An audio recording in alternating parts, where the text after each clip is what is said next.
I am going to pull a few cards from the Spark deck and see what we got. Who has been the most memorable teacher in your life? Like an actual teacher? Oh, if we're going school teacher, either Mr. Levitt or Robinson. Robinson was the English teacher. That's where I read The Great Gatsby and Of Mice and Men. He was a very interesting, fun guy. Levitt was an IT teacher or business teacher.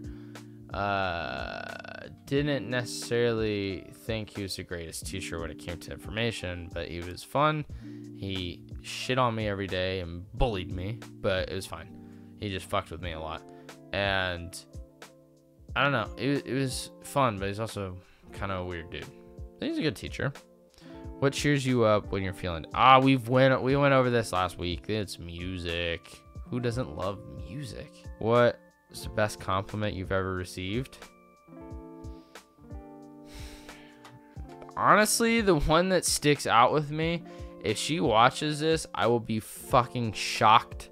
The one compliment, and I think it was one of the first compliments I'd ever had directly from someone that was not family in my life, and I think that's why it fucking stuck with me so well, was that my senior year? There's Aaliyah Blair, someone I graduated with my junior year. First day, I think, in Algebra 2. I had lost some weight over the summer. It was finally when my fucking ass started hitting puberty. And I got a little taller, and I lost a little weight. I don't even know if I lost weight. I just kind of thinned down a little bit. My puberty thin down was not like how some people shoot up and they get real thin and muscular. That didn't happen for me. I did lose weight, but she was the first person I think ever in my life to compliment me and said something about me losing weight and looking good. And it stuck with me for the rest of my life. I say that, it's only been, 4 years, 5 years. But I think that was the first genuine compliment I've ever had from a peer of mine. And it was very nice of her. She's a very, very kind, sweet person. What is a Sikh discomfort moment in a story you're the most proud of? For me, personally? A Sikh discomfort moment. Maybe originally, starting work where I am now. Because I was very skeptical. I really don't know why it was, but I was like, I don't know. And then I did, and it was worth it. Maybe that one, at least most recently, that I can think of. Have you ever felt like you could never truly repay someone for something they did for you?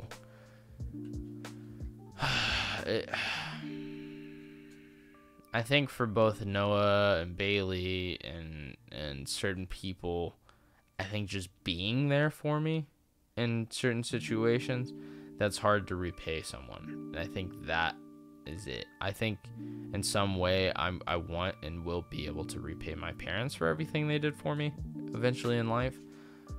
But to try to repay my sister or Noah for just being there and being a part of my life and being there for me, that's almost impossible to repay someone. If you were able to die right now, would you be satisfied with everything you've accomplished in life? Hands down, no. I feel like I would leave a life unlived. I think that would be my big thing. Not experiencing enough, traveling enough, living for myself. So no, I would not die feeling accomplished at that point. Are you an introvert or extrovert? Explain. More difficult question than you probably realized. I'm both. I really am both. And I think most people are a combination of the two. Like, personality is a lot more complex than just one or two things. And I think in high school, even in high school when I was younger, I feel like I was very similar. I'm very extroverted when I'm around friends. Family depends on the family. I with certain family, I don't let go as much, but with friends, I let go. And Even siblings, I can be a lot more extroverted and outgoing. It just depends on who the fuck I'm with. But when I'm surrounded with family, not always family. I'm gonna say friends, because mainly friends. I'm a lot more not necessarily bubbly, but I'm a lot more willing to do shit, go a little crazy, talk to people randomly, have a good time. Like, I'll be the motherfucker when, like, me and Noah together are just to talk to someone randomly on the street and say, I hope you're having a fucking awesome day, or how are you doing today, and just say random shit. I'm more outgoing, where if I'm by myself, I feel like it's a little more awkward. I will still say it every now and again. It just depends on the situation. But in general, I'm a lot more extroverted when I am with I almost said family again. Friends. When I'm with friends, I can be super extroverted. Like, at the moment, I live alone, and I'm completely fine with that. There are some days in the week I go to the gym, I go to work, I go home. That's it. Especially on weekdays. And I do my own thing. And even on the weekends, I don't necessarily do a whole lot. I'll try doing shit around the house. I will try working possibly on the podcast. I'll do other stuff. I'll go to the grocery store. If there's something going on, I will go to it or do something.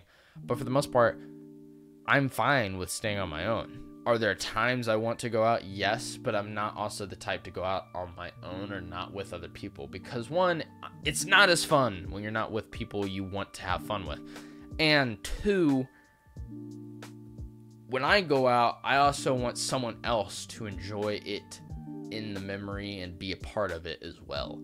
So it's like, when I go out, part of it is I'm not against going out on my own, but I feel like in general, it makes my life more fun and someone else's life more fun and interesting if we go do something together, instead of me going on my own and them sitting at home, or them going home or going out and me sitting at home. So I'm definitely a fucking split combination. If I'm by myself, I'm hitting the mic.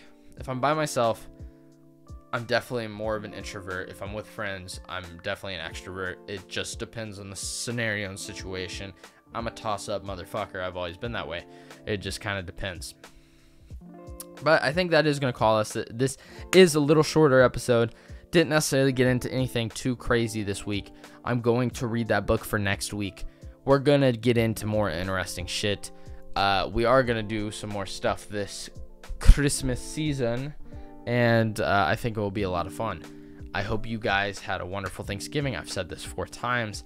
I hope everybody enjoys their time with their family, and I hope that in general, this Christmas season, this holiday season, this December is amazing for everybody, and I genuinely mean that, because I want to have a good time, and I hope you all do as well. So I will see you all next week for the start of December. Hopefully we get that white Christmas around here, and I'll see you guys later. Peace out, everybody.